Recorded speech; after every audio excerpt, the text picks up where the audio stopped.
हमारे साथ साथ पूरे देश के मन में एक सवाल है, ऐसी कौन सी मजबूरी है, ऐसी कौन सी वो नस है नरेंद्र मोदी की जो अमेरिका दबाकर उनको चुप कराए बैठा है कि बजाय भारत की संप्रभुता, हमारी स्वतंत्रता, हमारी इज्जत का सम्मान करने के एक कॉम्प्रोमाइज प्रधानमंत्री ने अमेरिका के आदेशों का एक आज्ञाकारी नौकर, एक सेवक की तरह पालन करना ज्यादा उचित समझा। मलेशिया जैसा छोटा सा देश, रत्ती भर छोटा सा देश है हमारे सामने, उसने हिम्मत दिखाई जब अमेरिका के सुप्रीम कोर्ट ने डोनाल्ड ट्रंप के ट्रेड टैरिफ पर रोक लगाई तो मलेशिया ने अपनी डील जो थी वो नल एंड वॉइड कर दी। ये हिम्मत हिंदुस्तान क्यों नहीं दिखा पा रहा है? अब पता चल रहा है आप ही के माध्यम से जो खबरें मिल रही हैं कि नरेंद्र मोदी अपनी इस विदेशी यात्रा पर डोनाल्ड ट्रंप से भी जल्दी मिलने वाले हैं। जब वो मिलेंगे तो आप लोग बिजली सी केमिस्ट्री की बात बताइएगा हमें, पपियां झपियां गलबहियां दिखाई जाएंगी, माय फ्रेंड ट्रंप कहा जाएगा, हमारी कितनी केमिस्ट्री है वो बताई जाएगी। लेकिन मेरे मन में एक सवाल आता है, क्या नरेंद्र मोदी जी डोनाल्ड ट्रंप से हाथ मिलाएंगे? और यह सवाल तो आपके मन में भी आना चाहिए।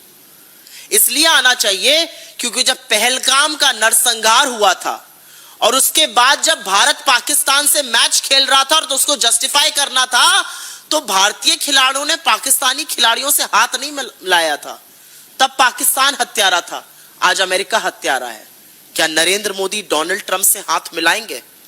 क्योंकि डोनाल्ड ट्रंप की सेना ने हमारे लोगों की हत्या की है। और हमारे देश ने क्या किया? क्या हमने किसी भी इंटरनेशनल फोरम पर कहा कि इस मामले की पूरी जांच हो?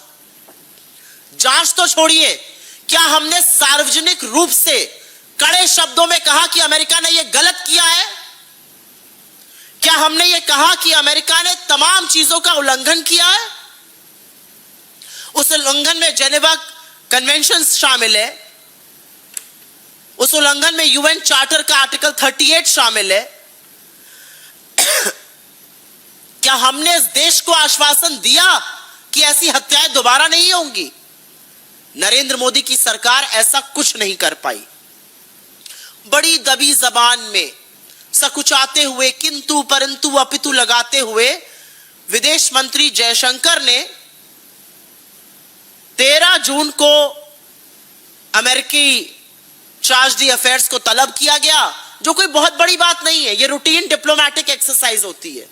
और उसके बाद जयशंकर जी ने बयान दिया, वही लाल आंखों वाली रील बनाते हुए कि हमने अमेरिका के सामने आपत्ति जताई है, हमने अमेरिका से कहा यह मामला जायज नहीं है, यह हत्या जायज नहीं है।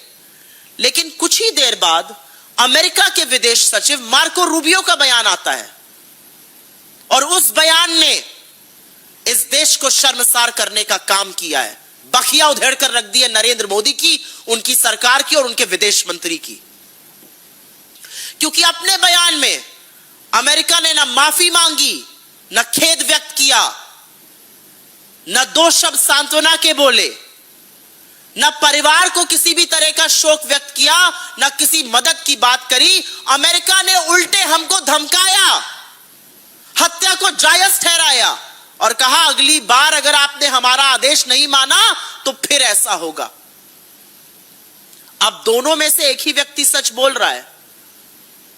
जयशंकर जी कहते हैं मैंने आपत्ति जताई, अमेरिका का विदेश सचिव धमकाने की बात कर रहा है। पूरा स्टेटमेंट पढ़ लीजिए। वो कह रहे हैं all commercial vehicles must comply with orders from the US forces else they will have to pay a price. तो दोनों में से एक ही व्यक्ति सच बोल रहा है और ऐसा लगता है कि सच मार्को रूबियो बोल रहे हैं, क्योंकि अगर वो सच नहीं बोल रहे हैं तो हमारे देश ने, हमारे विदेश मंत्रालय ने, हमारे विदेश मंत्री ने मार्को रूबियो की बात का खंडन क्यों नहीं किया? 3 निर्दोष भारतीयों की अमेरिका हत्या कर देता है और हम अमेरिका को कुछ खरी खोटी नहीं सुना पा रहे।